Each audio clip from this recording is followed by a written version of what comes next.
You're going to see if you are interested.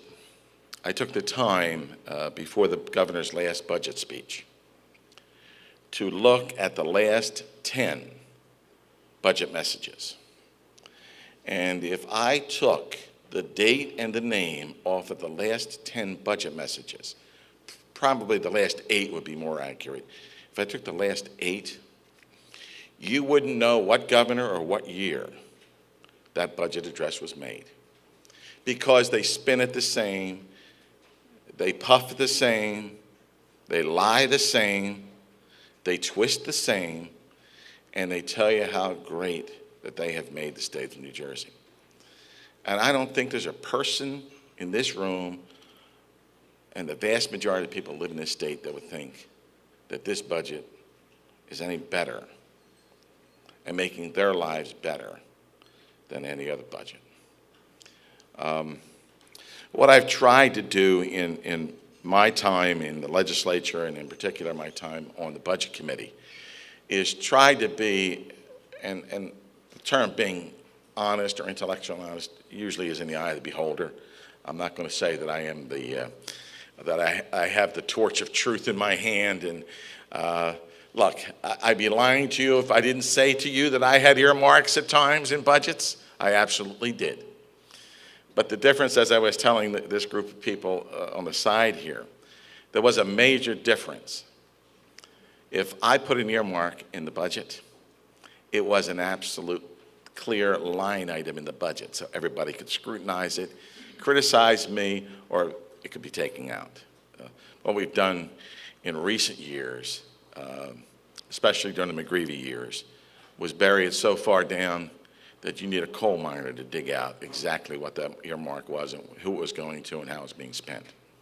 So the term earmarks have been so bandied around in New Jersey. We call it Christmas tree items.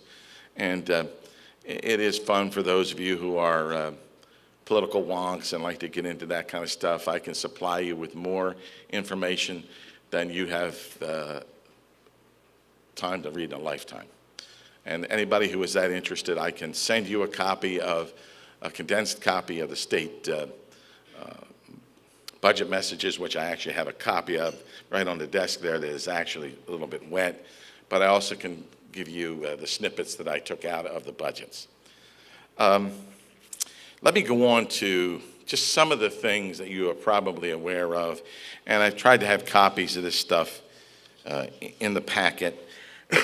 Excuse me. And I, in one of my insane moments, I sort of jotted down a thing I call petty politics and election rhetoric. And I sort of went through some things that I felt we should take a look at in just trying to reshape the budget. And it's very similar to something I wrote back about 3 years ago. And it was an op-ed piece in the Asbury Park Press, and I think there's a copy of that in your packet also.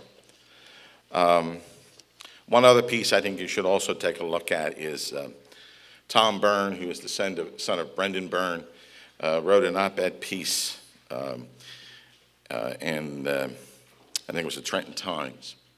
It's dated March 4th. It talks near the abyss, and it talks how drastically close we are to going over the falls and not being able to recover, and how close the state of New Jersey is to bankruptcy. The state of New Jersey in the last 8 years has had 103 tax or fee increases, raising about $7 billion more in taxes.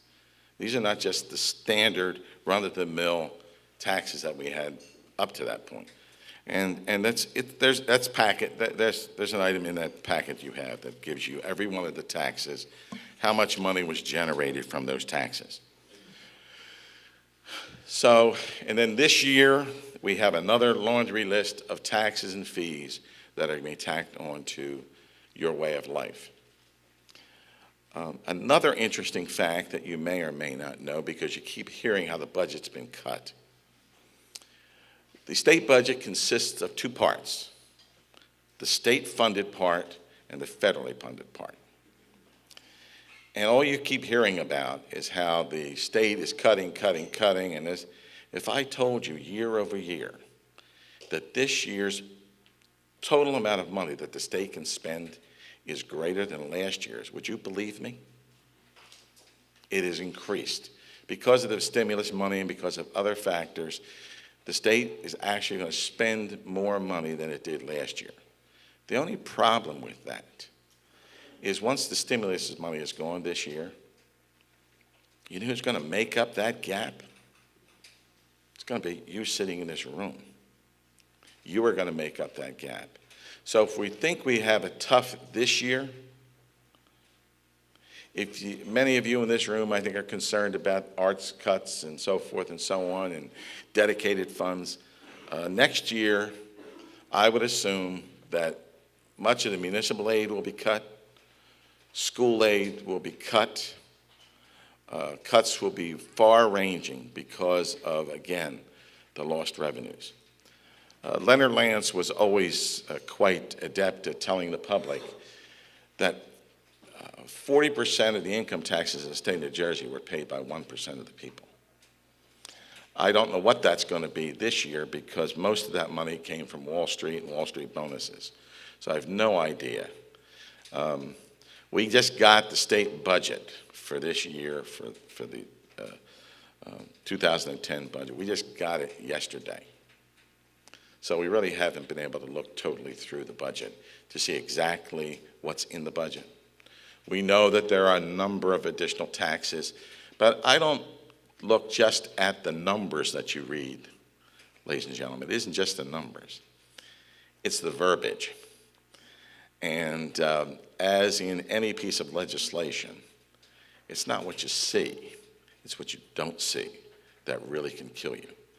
The one example that created quite a stir was on the minds of most people was the governor's plan to sell the turnpike and the parkway.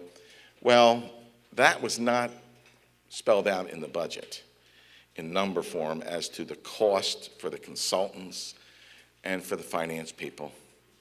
It was one line on the last page of the budget that said any monies that are necessary to complete the transaction, I don't remember exact wording, but it was one sentence that actually allowed them to spend $8 to $10 million to put a proposal together in one sentence. That was only caught by our staff after meticulously reading the budget, which they got probably 12 hours prior to it being voted on. So what you saw in Washington when they voted on the stimulus package and the omnibus spending bill and how they were criticizing the fact, in many cases, budgets are done literally. We will have them in committee one day. They have to hold over on the desk for one full day, and then they can be voted on. I have voted on budgets that literally the pages were still warm from the copy machine.